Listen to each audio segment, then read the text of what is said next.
Okay, we lit it just like a fuse, so no need to pick and choose. Welcome to 2020, where we do more than interviews. The hottest beat coming through, jumping knowledge on all of you. Get a peek at the front of you with the truth that they offer you. Yeah, hands up, we doing it for the culture. To give artists and businesses more exposure. Keeping it real and stay silent just like a boulder. It's about to go all the way down, can't get no lower. Chasing my dreams, know that they get no slower. But if I stay running, I promise they getting closer. Moreover, success my older. And if you're sleeping on me, I'm waking them up like Folgers. I told you, coming from the land with the tide roll. Well, we'll be on a whole different vibe though. We like to ride slow and keep our windows tinted so you really can see us like Stevie Wonder waking up with his eyes closed. Yeah, got the kind of flow that rock the boat. On my 16s of pounds of dope. And if you figure you can hang with me on the mic, then grab some rope. Matter of fact, better grab some hope. While you at it, we keep it live, it's time to tune in. Turn up the sound on what you're using. It goes so hard, I think.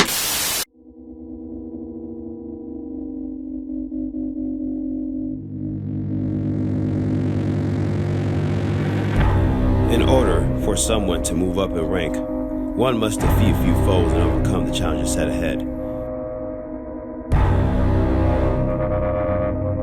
In a world of shadowboxing, you must become disciplined, aggressive, and fluid. Is basically a teenager about to meet his fate. I obtained my new yellow belt when I obliterated 2 men at once at my last match.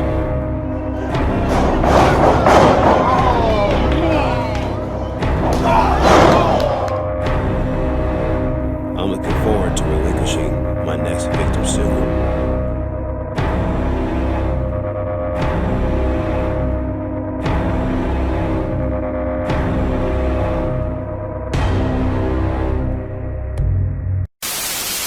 Hey, yo, what's up? It's your boy, Sirr, of the 2020 podcast, and I have a special segment that I'm starting today. Now, if you know anything about myself and my compatriot, DeAndre, we are humongous wrestling fans.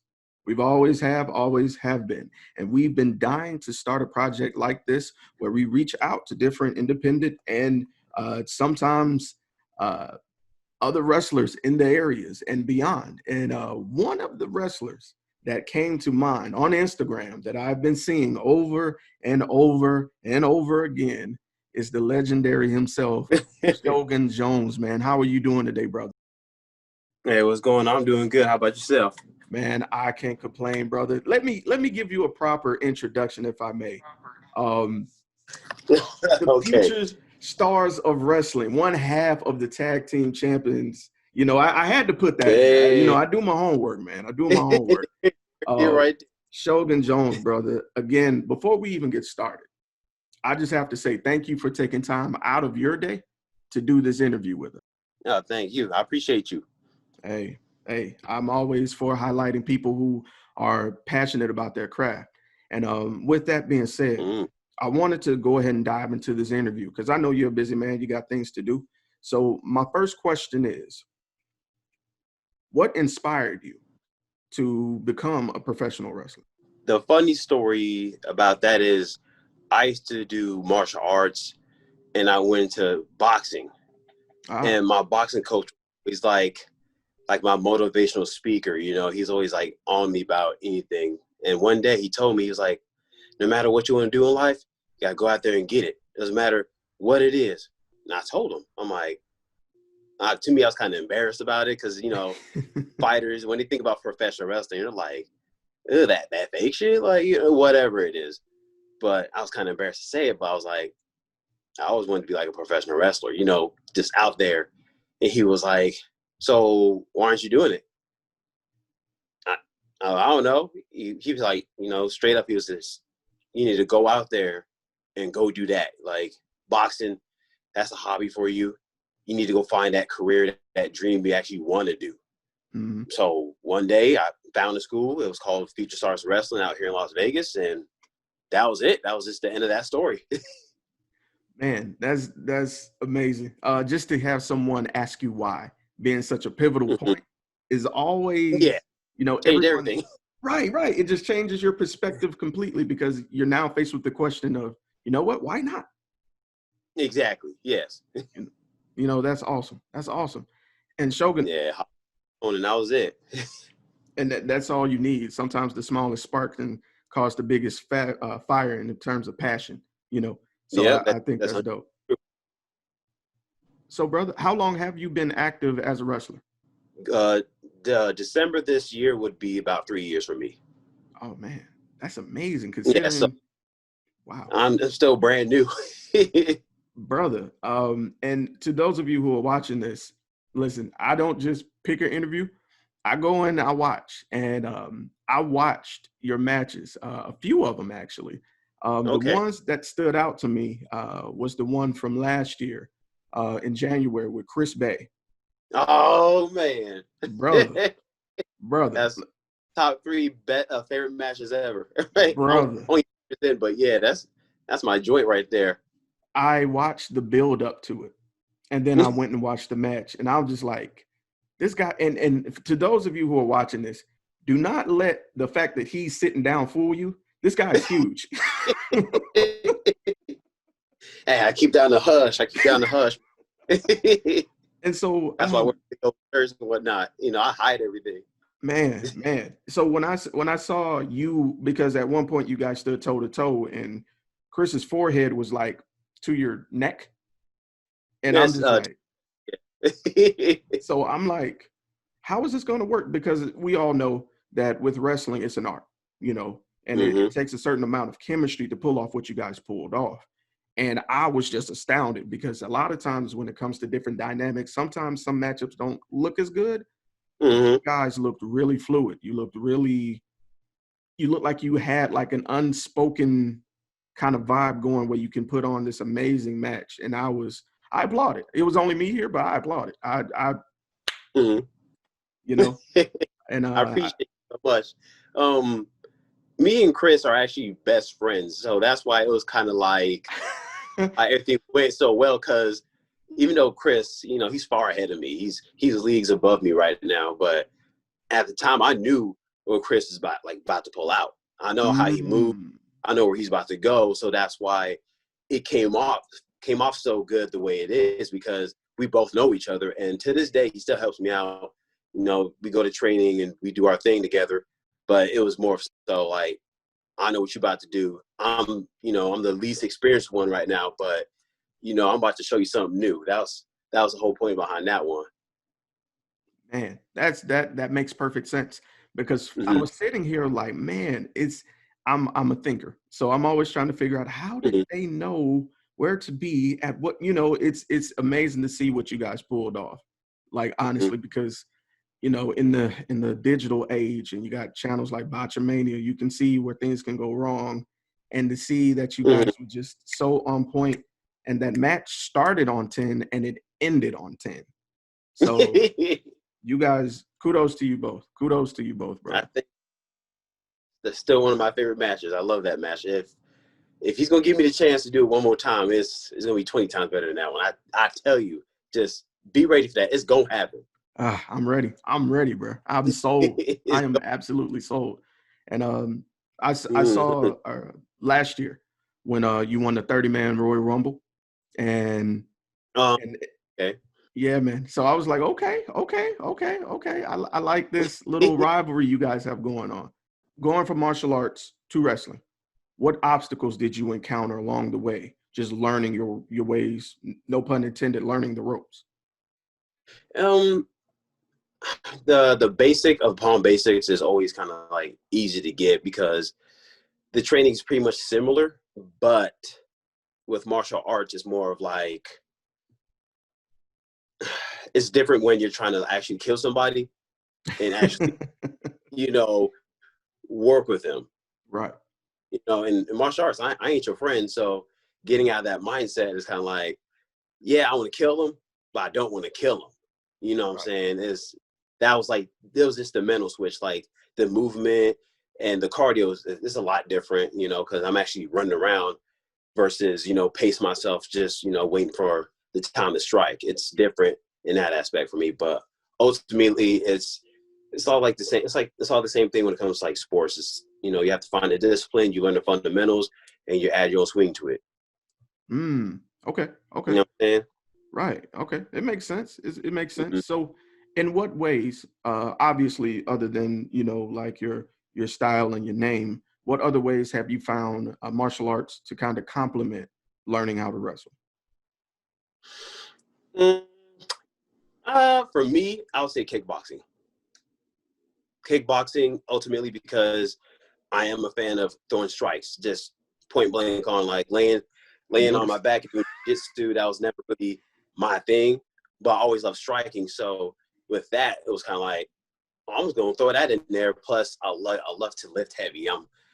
Don't be fooled. I am a strong dude at times. So every now and then I'll pull something out just because that's why I feel like doing it. I feel like throwing people around. I like doing that. But at the same time, I like to strike you. Yeah, I've noticed because I noticed kind of like a signature of yours is this big boots that you've used several times, and I had to sit back a little bit, like, damn, I was like, ugh, woo. Yeah, because with that, growing up, I used to love Test back in the day, and so he'd always pull that joint out, and I always lost it. So when I came into wrestling, and they're like, oh, you could do this move, and I thought about it. I'm like, I want to pull this joint out. This is what I want to do right here. Yeah, bro. Even about anything else, that's just something I just love doing. Bro, and it's effective. It's devastating.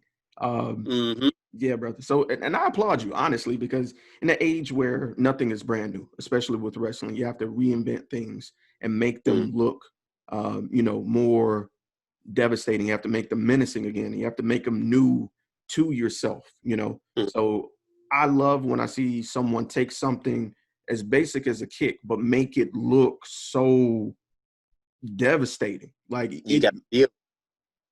Right. You have to feel it. It's like it brings a halt. You stop stuff. Yeah, exactly. Yes, it's like I'm about to shut you down finally, and here it is. Right. You got to feel it. Right. Okay. With being a wrestler and with currently COVID throwing a wrench in a lot of things for everybody, what do you find yourself doing, like in the spare time when you have time? Like a downtime now when things are a little bit slowed down, a little bit more than usual. I started working more upon my physique because for a while I wasn't liking the way I was looking, neither performing. Even though some of these matches came off good, I didn't exactly feel that good, if that makes sense. Okay. With everything that is slowing down, the gym is available. I get to train, as many times during the week now because now a lot of things are open.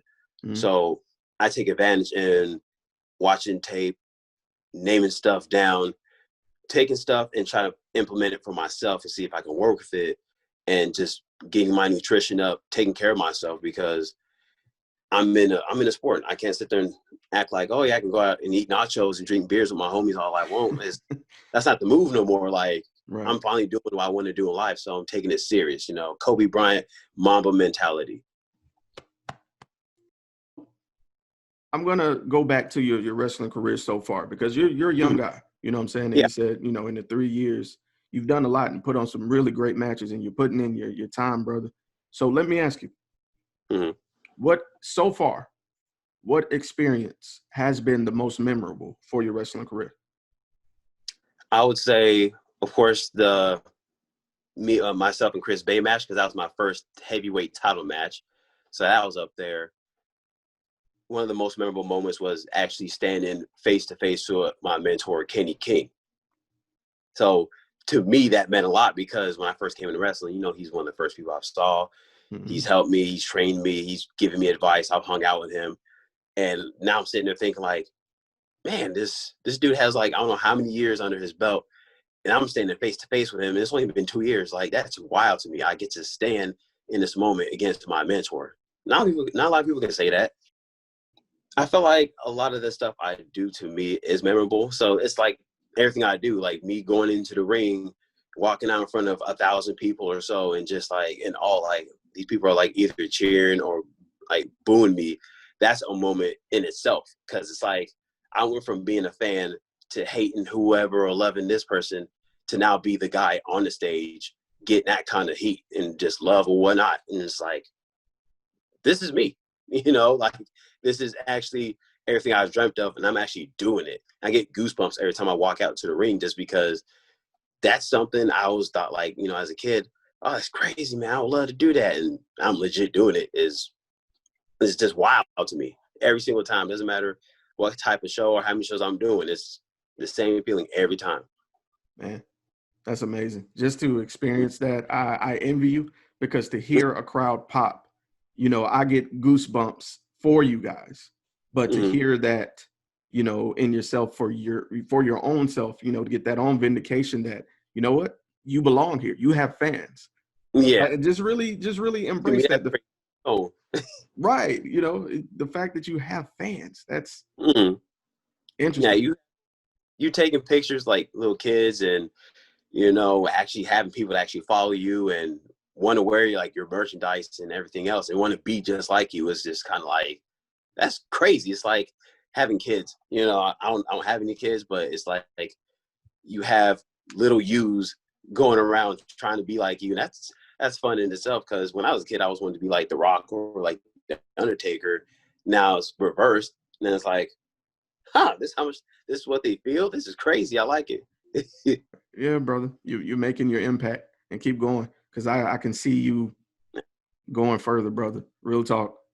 So I'm aiming for the sky right now.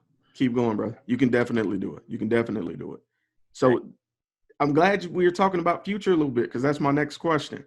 So this is a little bit of the long-term questions. I'm a little bit infamous for this question.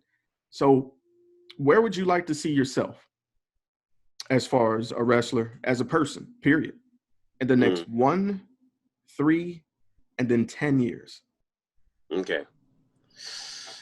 I would say in the 1 year, hopefully I was going to get signed somewhere, you know, wherever you start hearing that kind of noise. But thank you to COVID, we slowed all that down. So it's like, all right, well, we're gonna see how that goes now.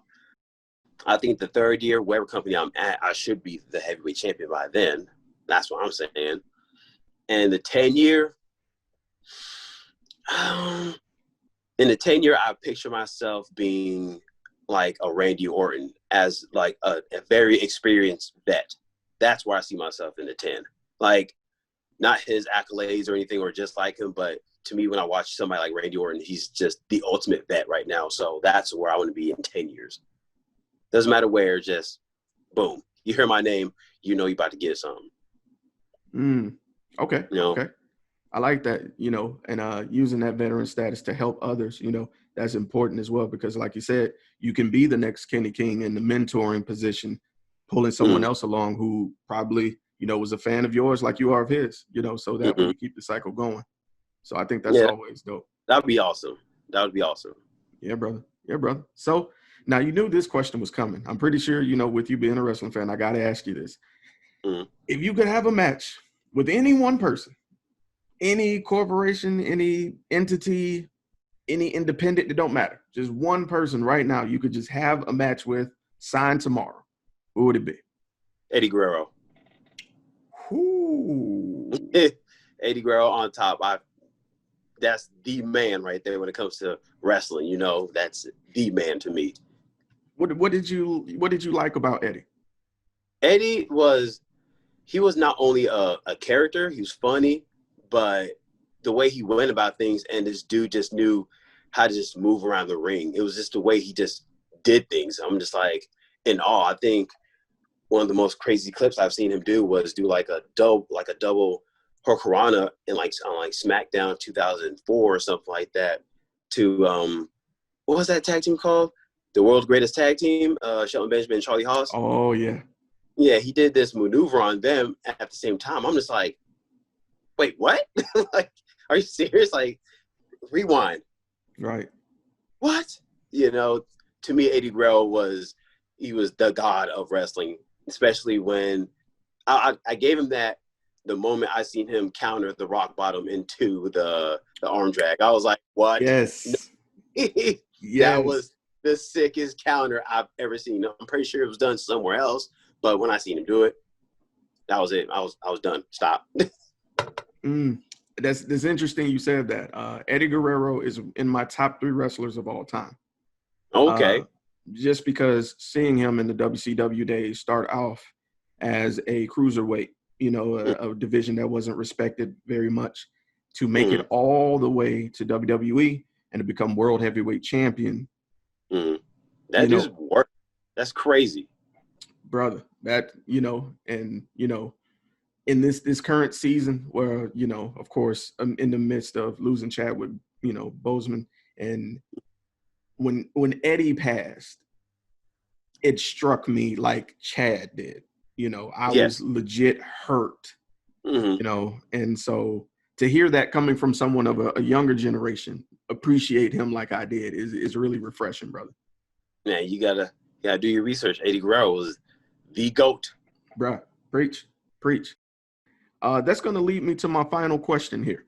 So, Shogun, if I may ask, you know, the thing about having a dream, kind of like, you know, the hardest thing to do it is share it with someone. Just like you mentioned in your story, when your teacher asked you what you want to do, you were kind of embarrassed at first, you know. For those people who have an idea or a dream that they want to pursue, what words of encouragement would you have for that person who's listening to you right now? I would tell them, just do it anyways, because what's the worst that's going to happen? You don't even know that. You know, you might have these thoughts in your head, like you might get this kind of reaction or this might happen, whatever, but you don't know that unless you do it. You know what I'm saying? You know, the old saying, you only live once. It's true, but if I'm only live once, today is the day where I finally live my life the way I envision. That is, do it on your terms. Live your life. Just do it, Nike, baby. Just do it. All right. Well, brother, Shogun, listen, man, it's been a pleasure sitting here talking to you. Like I said, we're in different time zones, so time's a little bit wonky for both of us. I appreciate you taking time out your day to do this, brother. I wish you all the success in the world. I look forward to watching more matches with you, especially when things pick up. Now, when you become world heavyweight champion now, and I hit you back up for another interview, I'm just going to I got you know what I'm saying? You know, we got this first one out the way. I got you. All right, brother. Well, listen, Shogun Joseph, listen, if anybody wanted to follow you on social media, plug your social media. Where could they find you? They can find me on Twitter and on Instagram at Shogun the God. That is, plain and simple. And if you're watching this video, you've seen the little caption I made that popped up by his head somewhere. And this has been your boy, Sirr. Business Minute. Shogun Jones, future stars of wrestling, one half of the tag team champs, baby. Give it to me. Future world heavyweight champ. Give it to me. Give it to the man. Play with me, dog. And we are out.